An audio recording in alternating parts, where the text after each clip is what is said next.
हिस्से में सबसे पहले केमिकल डलवाकर वहां मौजूद सारे सांपों को पकड़कर मारा गया, जिसमें सांपों की कुछ ऐसी किस्में भी निकली थीं जिनको आज से पहले कभी भी नहीं देखा गया था। उसके बाद ये फैसला किया गया कि यहाँ एक रॉयल विलेज बनाया जाएगा जिसमें प्लास्टिक टेंट्स लगाए जाएंगे। लेकिन उससे भी पहले इस बंजर रेगिस्तान में 4000 एकड़ जितनी मिट्टी डलवाई गई, क्योंकि इस रॉयल विलेज में शाह को एक फॉरेस्ट भी चाहिए था। यानी दुनिया की हिस्ट्री में डेजर्ट को फॉरेस्ट बनाने का ये पहला और अनोखा केस था। वक्त की कमी की वजह से 15,000 दरख्त और प्लांट्स इंपोर्ट किए गए। ईरान, जो कि पहले से ही पानी की शॉर्टेज का शिकार था, इस मुश्किल घड़ी में डेजर्ट को फॉरेस्ट बनाना किसी पागलपन से कम नहीं था, और वो भी सिर्फ 3 दिन के इवेंट के लिए। लेकिन शाह अपने मेहमानों को एक ऐसा एक्सपीरियंस देना चाहता था जो उन्होंने कभी सपने में भी नहीं देखा हो।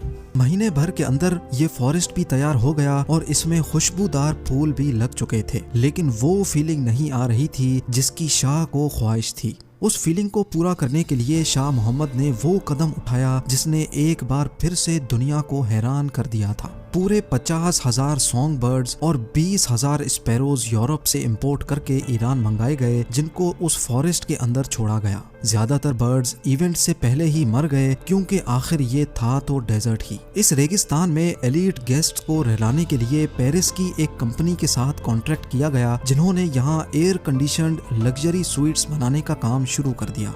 हर एक स्वीट में 2 बेडरूम, 2 बाथरूम्स, सिटिंग रूम और किचन बनाया गया, और ये प्लान किया गया कि हर स्वीट के साथ 5 कुक्स और 20 सर्वेंट्स 24 घंटे मौजूद होंगे। ये लग्जरी स्वीट्स बनाने का काम पेरिस में ही किया गया था, और फिर कई 100 प्लेन्स की मदद से इनको ईरान में लाकर असेंबल किया गया। टोटल 50 स्वीट्स को 160 एकड़ के एरिया में बना लिया गया, और वो भी सिर्फ चंद ही महीनों में। जो जमीन सिर्फ चंद महीनों पहले गर्म रेत में उबलती थी, वहाँ अब forest, perfumed garden, golf course और एयर कंडीशनड लग्जरी स्वीट्स बना दिए गए थे, वो भी सिर्फ 3 दिन की पार्टी के लिए।